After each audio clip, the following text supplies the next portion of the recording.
Welcome to Play to Win, where we play to win. I'm Dylan. And I'm Cameron. This week we teamed up with Playing with Power, the Spike Feeders, and Casually Competitive, along with TCG Player, to figure out which Kaldheim commander is going to be best in cEDH. So we have Birgi Storm, a mono red deck looking to cantrip as much as possible. Turgrid the Terrible, a mono black stacks list. Jorn Snowed In, a Sultai Stasis list, and Stormvar, a mono blue high tide deck. I'm going to draw this card here. Snow-covered forest, mana crypt, and I'm going to cast Jorn. Pass the turn. Okay, this is certainly some cEDH. An island. I'm going to play a Jeweled Lotus. I'm going to crack Jeweled Lotus for 3 blue, cast Orvar, Gale form.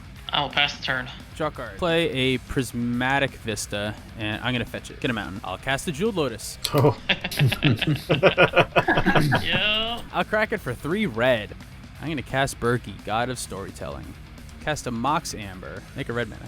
I'll use that red and cast Bonus Round, making a red mana. Oh, heavens. This might be a quick one.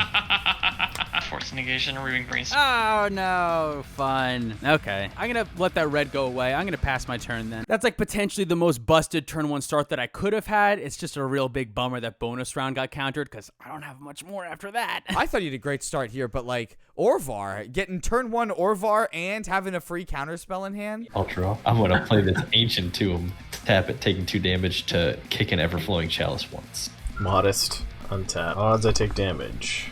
I will take 3. I wanted that brainstorm. I was well with the absolute worst possible scenario to use that force because I did not want to do that.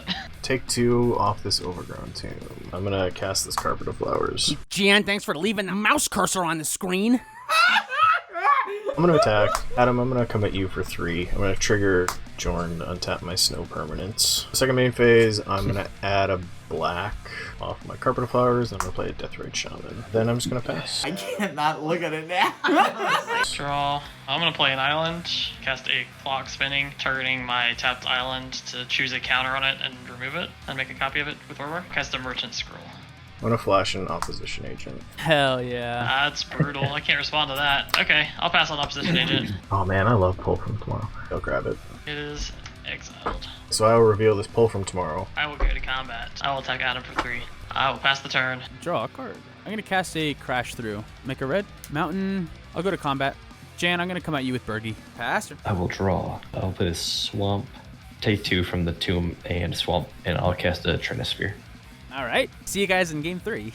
Seriously. If that's good, I will pass the old turn there. It's crazy how powerful Trinisphere is because it just shuts off mine and Mike's stack entirely. Orvar and Birgi can't do anything There's anymore. nothing you can do, yeah. And I also just took out a Braid for Thunderclap in this deck thinking the free spell would be good. And then immediately I'm like, oh no, what have I done? We were talking about that. I remember we were talking oh, Braid. Yeah, Cameron was like, I love a Braid. I'm like, really? What artifacts are you actually killing? And he's like, I don't know. There's a lot. I'm like, nah, Thunderclap is better because it's free and you only need to kill Opposition Agent and that's it. No, you need a Braid because things like Trinisphere exist. Roll for Mana Crypt. Odds I take damage. Draw this card here. Snow-covered island. Add 2 more. I'm just going to Pull from Tomorrow for 3. It goes in my graveyard. Yep. Discard a Tropical Island. Attack these 2. Jorn at Dylan and Opposition Agent at Adam. Untap. Pass the turn. Draw. I'll play an island. Adam, I'll take you for 3. I'll pass. Untap. Draw card. I'm going to play this mountain here. I'm going to cast a Shatter Skull Smashing. X is 2. I'm going to deal all the damage to the Opposition Agent. Make a red. Yeah, that's fine. I'm going to go to combat. Jan, I'll come at you for 3. Yeah, that's fine. That's it. I'm going to pass my turn. Untap, draw. Play this Castle Lockthwain. Untapped because I got a Swamp. Cast my Commander. Ship the turn. End of your turn. Eat this Tropical Island. Add a black. I'm going to Abrupt Decay. Birgi. Okay. Let me have a response. 1 sec. You going to misdirect it? No, I'll pass. I want to talk about that real quick because there are certain things that people will hold priority on which will allow you to know what's in their hand just because what they're responding to, and Abrupt Decay is one. Since Abrupt Decay can't be countered, no one's going to think about it if on a counterspell, if they're thinking on a counterspell. So if they say, hold on an Abrupt Decay, there's only a couple things which it could be. The main one being redirect spells, so Misdirection and Deflecting Swat, and the other one being a Veil of Summer effect or something like that. So right off the bat in this situation, I know the only card that he can have is Misdirection, so I get to note that and think about that for the rest of the game. And then I'm going to cast a Limdal's Vault.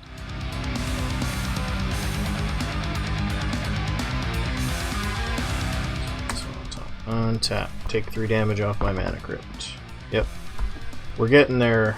everybody 4 green. I'm gonna play this Misty Rainforest, cracking it. Do you want my Misty Rainforest, Adam? Yeah, I might as well. You get an Ice Tunnel. Cast an Orin Frostfang.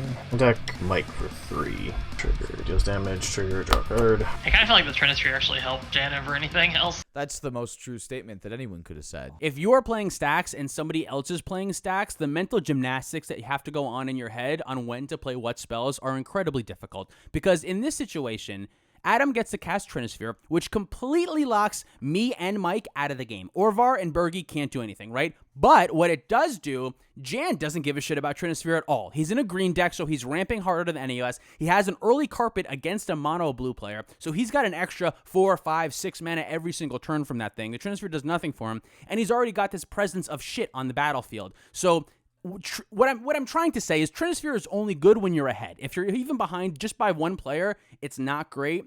But the issue is, as a stacks player, you have to play your cards, you have to do shit, and you have to hope that the other players will do things to stop the player who's really ahead. You know what I mean? That's the thing, because you can't fault Adam for playing the Trinisphere here, because at this point, you or Mike totally could have won the game if it wasn't for that Trinisphere. So, like, that turn 2 had to be done. Exactly. And then when Jan just, like, slams down, like, big, beefy card advantage and mana advantage engines, he just gets to, like, slowly, like, destroy us all. Yeah, I'll just pass. Tap, draw. I'll tap 3, cast Aquatex Will, targeting my island. I'll put a counter on it. I'll trigger Orvar, copy, right off of Aquatex Will. Yeah, let's make this game faster. I'll attack Dylan for 3. I'll pass turn. Draw card, play a mountain, pass my turn. Untap, draw for turn, swamp, take 2 from Tomb, cast a Tangle Wire. Why you do this? Swing my commander at... I'll swing you because I'm not blocking. Okay, for how much? For 4? Yeah, 4.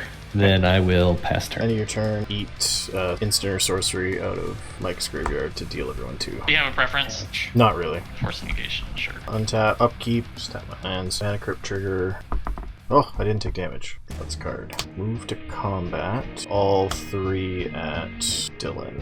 Sure, no blocks. Gonna untap, draw 3 cards. During my second main phase, 5 green, Birds of Paradise, and a Priest of Titanium. Pass my turn. Jorn is also just in its own right an incredible stacks deck, but Jan gets to this game not play stacks pieces because Adam is playing the stacks pieces. Tangle Wire specifically is one that's like, man, would Jan just love to cast this card right now because he's playing Jorn, so he gets to untap his shit anyway, and he has Carpet of Flowers, so he can make the mana regardless. This is his game. This is his game. Like, this really is set up perfectly for Jan here. Untap. I'll tap 4 permanent draw for turn. Pass turn. I'll tap 4 things to Tangle Wire on my upkeep and draw a card. Play Ramanap Ruins, so Jan's life is effectively 2 less. Just everyone keep that in mind and we can kill him. Whoa. And then I'll pass my turn. Untap, remove a counter from Tangle Wire, and then tap Tangle Wire, Trinisphere, and the Misty Rainforest. Draw for turn. So Trinisphere is off then, right? Yeah. Nah, I'm spells now? That's wild. more of like, he has a lot of stuff now, and I don't have the most control.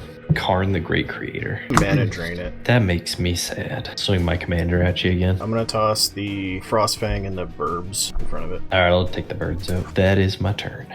Tap, upkeep, tap my snow lands, take 3 off my mana. Oh, don't take 3 off my mana card. Draw this card here. Oh, you're at 10 life, Jan? I'm at 10 life. Let's try to kill him. He's got that mana crypt. This is an actual possibility that he dies. I don't know his hand. It probably isn't, but in my mind, it has to be. Otherwise, I'd just scoop right now. Oh, so if I find some way to filter mana, if you sack your Ramanap Ruins, I get the Ramanap Ruins, and then I can do it to him too. I ain't here with the Death Ray Shot. I'm not afraid of you. I love that you guys are trying to stitch together ways to deal 4 damage to somebody. If we spend 9 mana altogether. Okay, so I got 4 colorless floating. We're gonna add a black, cast a Demonic Tutor. I'll take 2 life from this Ancient Tomb to flash in an opposition agent. There we go. Yes. Yeah, I think I'll probably just take the console. Consult attacks. Yeah, at this point, like, I can't, like, be conservative. I'm at 10. I gotta draw 4 cards. I guess, yeah, we're gonna go with Dylan. Taking 7. Just untap those. Draw 4 cards. We'll make 5 green. Cast Wilderness Reclamation. 2 green left. I will cast In Search of Greatness. I'm gonna cast this Mystic Remora, still in library. Then I will move to my end step. Untap my lands. I'll untap Tangle Wire for 3, tap 2 islands and Orvar. Draw for turn. I'll play an island, and I will cast a Heuristic Study. I'll draw 1 off Mystic Remora. I'll pass the turn. Cool. All right, go to my turn. In my upkeep, I'm gonna activate Ramanap Ruins and deal 2 damage to each of my opponents. And then I have a Tangle Wire trigger. I will tap this Mox Amber, draw for turn. I'm gonna play Crystal Vein for my land for turn and pass. All right, untap. Tangle Wire will go down to 2. Tap Tangle Wire and the Misty Rainforest. Draw for turn. Chronosphere back online. I think I'm gonna go Swamp, 3 mana to cast a Waste Knot. Would you like to pay 4 additional mana? Would you like to pay 1 additional mana for Mystic? I won't pay for either of your stuffs. Okay. Do you think he double blocks with He would lose both? his commander, that would be nice, actually. Yeah, he'd lose it, and then I'd lose mine, unfortunately. But you can cast yours again on the flip side and kill him. Yeah, exactly. We have to at least slow him down a little bit. He's drawing 15 cards a turn and has 1,000,000 mana. I'll full swing at you, the opposition agent and Turgid. I think if I do that, he has to double block Turgid, so 3 automatically gets through. And then if he blocks opposition agent, 4 automatically gets through because he won't have 2 blockers. Yeah, I'm gonna block the opposition agent. Oh, yeah, I forgot I'm supposed to get that Ramanap. I don't have red anyways. Oh yeah, you do get this. I forgot. I should have given it to you. Can you cast any creatures or anything that can possibly draw me cards? Unfortunately, I only have a land left in my hand. You still have the consultation. Don't forget. I do, yeah. I'm saving that just in case. Yeah, then I think I'm gonna pass. On your end step, I'm gonna Nature's Claim my Mana Crypt, and I'm gonna pay the 1 for Ristic Study. That's pretty good. Brutal. Untap. Trinisphere stopped me from being able to interact with him. That's the problem. Tap 2, pay 1 for Mystic Remora. Upkeep. Have the Search for Greatness trigger. Scry 1. Bottom. Draw 3. Do I just take 8? Put those two. Add 6 green. Cast Seaborn Muse. Ristic. I'll pay for it. Here's the problem. Adam keeps killing me. How would you have a problem?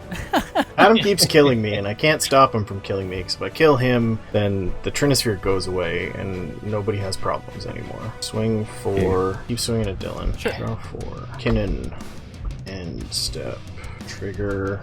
Wilderness Reclamation. Still on my end step. Flash in. Hold Reacher. Are you paying for Ristic? I will pay the 1 for a step. Untap. Tangle Wire. I'll tap down Orvar and Island with flood counter on it, and I'll draw for turn. I'll play an Island, and I'll pass turn. End of your turn. I'll exile the opposition agent to gain 2 life. And then I'm going to activate Kinnan. Let's make it this Elvish Mystic. While you're tapped out, I'm gonna try to do something. I'm gonna need your help, Adam.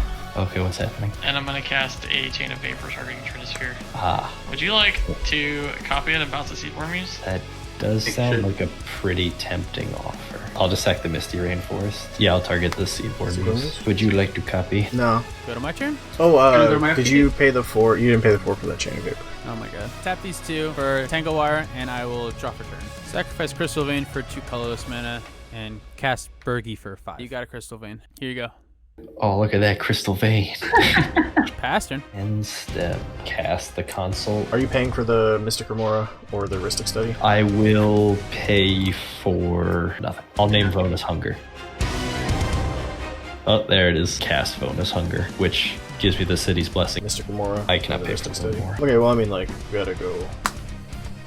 Force of Will. Exiling Grand Storm. Removing. I tried. Move a counter from Tangle Wire and tap that down. I will draw a card. Let's go Swamp. And we cast this Dark Ritual. You're gonna pay the 4? Not paying for the fish. Activate this Castle Lockthwain. So I'll draw a card and then I'll have 2 cards in hand, so I'll lose 2 life. Okay, I'll get a treasure. Is it put it in your hand or is it draw? It is draw, so never mind. I'll just pass. I can't even really attack into him. So I'm gonna pay for this. I'm gonna tap 1 for the Tangle. I can Search a Greatness trigger, scry, and draw 3 off Sylvan Library. These back. Draw this. 7 black mana. Tap this for 1, 2, 3, 4, 5, 6. Green. Cast Seaborn Muse. 7 black mana. I'm gonna spend 3 to transmute Shred Memory. I'm gonna get Finn, Fangbearer. I'm gonna cast Finn, moves to combat. I'm gonna send all 6 at Mike. I will die. I'll draw 6 cards. Wait, how many of those creatures have Death Touch? All of them because of Orin Frostfang. Oh shit! So Finn is actually, I think, kind of a cool Staxy win condition if you're playing an Orin Frostfang deck. Frostfang gives all of your creatures Death Touch, and Finn says whenever a creature with Death Touch deals damage to an opponent, they get 2 poison counters. So if you're playing this style of like green-based, grindy, the first deck that comes to mind is something like Marin. If you're in that, Exactly what I was thinking. if you're in that ballpark of play style, I think Finn is actually a reasonable win condition. If you think of it like you need to have your Orin Frostfang and your Finn and 5 other creatures. Wait, okay. But if you're slowing the game down, maybe it's good. If you get to a point where you can luxuriously pick off 1 player at a time. We'll play this Rimwood Falls. Moon Assassin's Trophy, the Turgid. Cast a Ponder. Yeah, I was sitting on Misdirection for about, I don't know, 3 hours. I figured you were. Sacrifice my Nurturing Peatland to draw a card. Then I'm gonna pass the turn, and I gotta discard a bunch of cards. I'll go to my turn. Tangle Wires, tap this. Draw a card. I'm going to cast this Jesk as well, just to see what we got. I finally drew a card that does something. Make a red mana. I'm going to target you, Jan. Mr. Kimura. You can draw. Exile top 3 cards. We got a Lion's Eye Diamond, a Soul Ring, and a Chrome Mox. So much mana. Isn't that so fun that I have so much mana? My hand is all mana too. Those cards don't actually do anything. They're just going to make Jan draw cards. I'll use 4 of this 8 mana, go down to 4. I'm going to cast a Treasonous Ogre. I have all the mana in the world. That's it though. I'm just going to let these things stay exiled. I'm going to exile this Jesk as well and deal 2 damage to you guys. You're up. Tangle Wire. Drawing a card. Holy crap. Apparently I put too many lands in this deck. Cast the old lady. Pass the turn. Drain everybody with Hero this Ponder. Scry. Pay this 3. Draw this card. Draw this card and draw this card. Enchant Turgid with Freed from the Reel. Exile this, play blue to tap Turgid. Sad. We're going to send these 3 at you, Adam. I think that might kill me. 7 damage and 6 poison counters. I'll also attack with Jorn. Draw 4. I am a dead man. Okay. Cast this Chrome Mox, exiling this Muddle the Mixture. Cast Nexus of Fate. I will concede. So with the Nexus of Fate, Jan can just kill me on the next turn. He's just basically taking an extra combat. That's all I need. He has enough death-touching creatures that will deal me enough poison counters to kill me. What a grindy game. Oh my god. It's one of those games where, like, when you're in the seat of the Storm player, you're so happy to see people starting to get picked off. I think Jorn benefited a lot from just being a simply more robust, powerful deck. He's playing 3 colors as opposed to the rest of us playing 1 color decks, and he's just playing more good cards, whereas the rest of our decks, specifically Orvar and Bergi, are very kind of dedicated Storm lists, so they really don't do much else besides Storm. And if they can't Storm because of a Trinisphere or their mana is restricted because of Tanglewire or something, they kind of don't do anything, especially when you take fucking a Braid out of your goddamn red deck. That was stupid. If you want to see these decks try to do other things, check out some of the other channels. The other channels from this video, Playing with Power, Casually Competitive, and Spike Feeders. Also, we recorded many games from this day, so if you want to check out the other games that went nothing like this, definitely go check out their channels and watch all their games. Thank you, TCG Player, for making this happen. This was great. Thank you so much for watching. If you'd like to support us directly, you can do so on Patreon. Check out our Bonfire store for all of our awesome play-to-win t-shirts and sweatshirts as well. If you liked any of the cards that you saw today, you can pick it up at our special TCG Player affiliate link just for call time, and you can also support us by purchasing some altar sleeves at our affiliate link for them as well below. Our tokens are still available, so if you want some of our treasure tokens, you can email a donation that you made to a Black Lives Matter organization to playtowinmtg@gmail.com, and we'll ship them out to you once we get your address. Our other tokens are still available on our website as well. We're currently sold out of playmats, but if you want one, leave a comment down below. We're going to order some more. You can check out our podcast on Spotify, iTunes, or right here on YouTube. And all this stuff can be found at our website at playtowinmtg.com. Thank you guys so much for watching. See y'all next time.